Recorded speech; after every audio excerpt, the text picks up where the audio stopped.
एक समय की बात है, स्वर्णपुर नामक एक सुंदर राज्य में होली का त्योहार आने वाला था। पूरा राज्य रंगों और खुशियों से भर जाने के लिए तैयार था। हर कोई इस पर्व को धूमधाम से मनाने की तैयारियों में जुटा था, लेकिन राजा वीरेंद्र को एक चिंता सता रही थी। पिछले कुछ वर्षों से स्वर्णपुर में होली का रंग फीका पड़ता जा रहा था।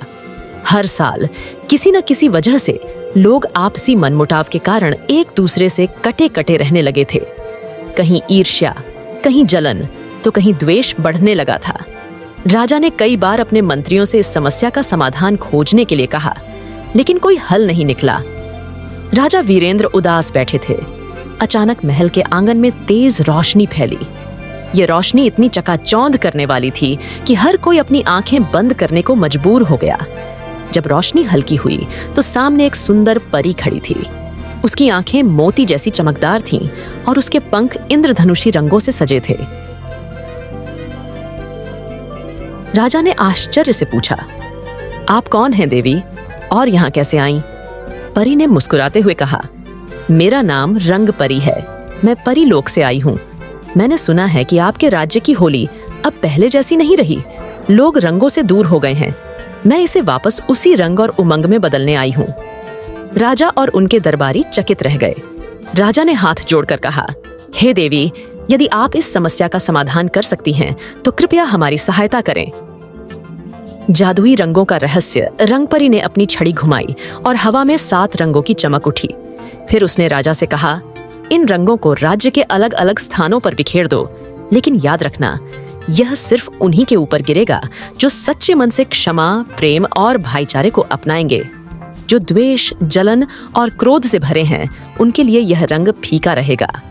राजा वीरेंद्र ने यह बात पूरे राज्य में फैला दी। लोग पहले तो हंसे, लेकिन फिर उन्होंने परी की बात पर गौर किया। धीरे धीरे लोग एक दूसरे से क्षमा मांगने लगे, पुराने झगड़ों को भुलाने लगे और प्रेम व सौहार्द को अपनाने लगे। जैसे जैसे वे अपने मन की दुर्भावनाएं छोड़ते गए, वैसे वैसे जादुई रंग उन पर पड़ते गए। स्वर्णपुर में लौटी खुशियां। होली का दिन आ गया। पूरे स्वर्णपुर में होली के रंगों की बारिश हो रही थी।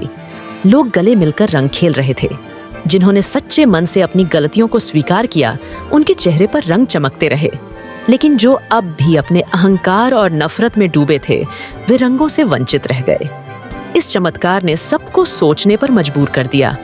उन्होंने जाना कि होली केवल रंगों का खेल नहीं है, बल्कि यह मन की शुद्धता, प्रेम और भाईचारे का पर्व है। रंग परी ने देखा कि उसका उद्देश्य पूरा हो गया है। उसने राजा वीरेंद्र को धन्यवाद दिया और आशीर्वाद देकर परी लोक लौट गई।